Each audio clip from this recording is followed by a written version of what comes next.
안녕하십니까. 진세골 가족문화연구원 이사장 주수일 장로입니다. 이제 휴가의 계절인 6월 중순에 들어섰습니다.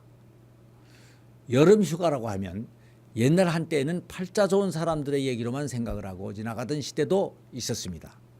그러나 이제 이 휴가는 그 누구도 피할 수 없는 우리들의 생활의 일부가 되고 있습니다. 그래서 고속도로에 정체가 있고 성수기에 비싼 숙박요금이 있고 해수욕장에 바가지 요금이 있는데도 불구하고 이런 어려움들을 다 감수하면서 열심히 휴가들을 가는 것입니다. 그런데 이 여름 휴가를 보내는 방법에는 여러 가지가 있을 수가 있습니다. 첫째는 휴가라는 말 그대로 휴식을 취하는 휴가로 보낼 수가 있습니다. 다음 둘째는 더위를 피해서 가는 피서가 있을 수가 있습니다. 그리고 세 번째는 재밌게 노는 놀이로 보낼 수가 있는 것입니다.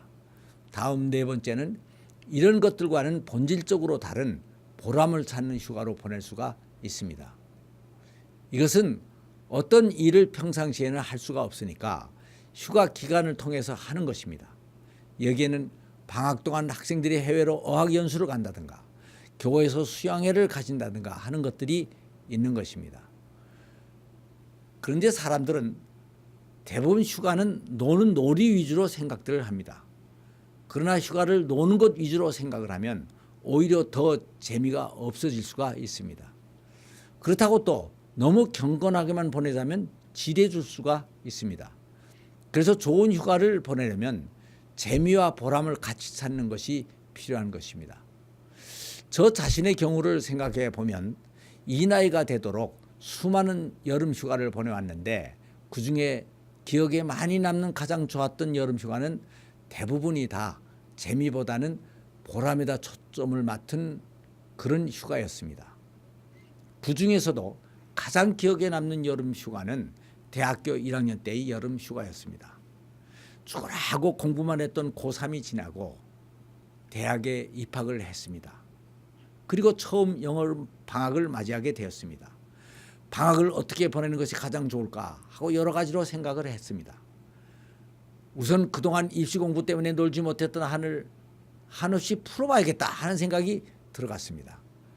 그러나 다른 한편 내가 이제는 대학생이 됐는데 내 인생에서 가장 중요한 이 신앙 문제를 한번 확실히 하고 넘어가야 되지 않겠나 하는 생각을 하게 됐습니다.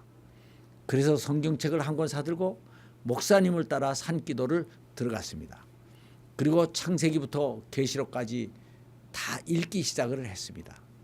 약 2주에 걸쳐서 신구약을 다 읽었습니다. 그런데 그때 읽은 다른 말씀들은 바로 다 그대로 잃어버렸습니다. 그런데 그때 제 마음에 특별히 남은 말씀이 하나 있었습니다. 그것은 바로 전도서 12장 13절에 일의 결국은 다 들었으니 하나님을 경외하고 그 명령을 지킬지어다. 이것이 사람의 본분이니라 라고 하는 말씀이었습니다. 이 말씀은 그때 당시 인생을 무엇을 위하여 어떻게 살아갈 것인가 하는 것을 깊이 고민하고 있던 저에게 하나님께서 주신 가장 확실한 대답이었습니다. 그래서 이 말씀은 오늘날까지 제 인생에서 최고의 지표가 된 것은 물론 자녀들에게까지 가훈으로 남겨주는 말씀이 되었습니다. 그래서 그때 그 여름방학은 재미는 별로 없었지만 내 평생에 가장 잊을 수 없는 의미 있는 여름방학이 되었던 것입니다. 그래서 그 이후에도 여름방학 때만 되면 항상 이런 은혜를 받을 수 있는 교회 수련회나 CCC 여름 수련회 등에 늘 참석을 했었습니다.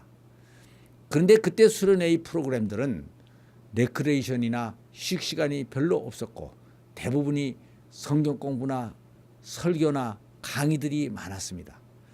그 중에서도 CCC 여름 수련회는 특히 그랬습니다. 그런데도 그때에는 은혜를 많이 받아서 그런지 그때의 그 여름방학들은 저에게 다 잊을 수 없는 아름다운 추억들로 남아 있습니다. 그리고 그 후에 결혼을 하고 아이들을 낳고 세월이 흐르는 동안 수많은 여름 휴가를 보내게 됐습니다. 그런데 그 내용들은 주로 바쁜 사업에 눌렸던 스트레스를 해소하고 아이들을 데리고 노는 데 주력을 했던 것입니다. 그런데 시간이 더 흘러서 저희 집안의 막내딸까지 다 결혼을 하고 첫 여름 휴가를 맞이하게 됐습니다. 이번에는 여름 휴가를 어떻게 보낼까 하고 생각을 하다가 옛날 학창 시절의 은혜로웠던 휴가를 생각하면서 며느리와 사위들 모두를 데리고 같이 가족 수양회를 가지기로 했습니다. 사실 그동안 저는 여기저기 여러 교회로 다니면서 가정에 대한 많은 말씀들을 전했습니다. 그러나 저희 자녀들에게는 신앙적인 얘기를 해줄 기회가 별로 없었습니다.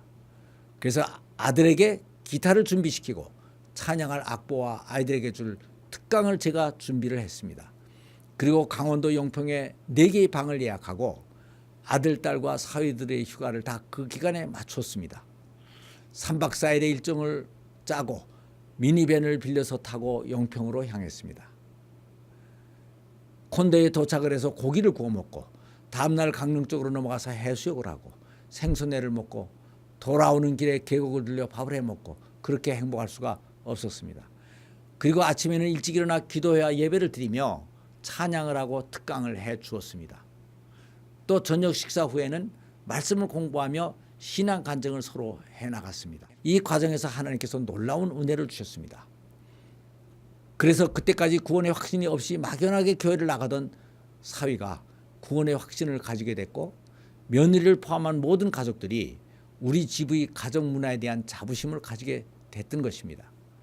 그래서 휴가가 끝난 다음에 사위가 직장에 출근을 해서 동료들에게 우리 가족이 가졌던 휴가에 대해서 얘기를 해서 많은 부러움을 샀던 것입니다.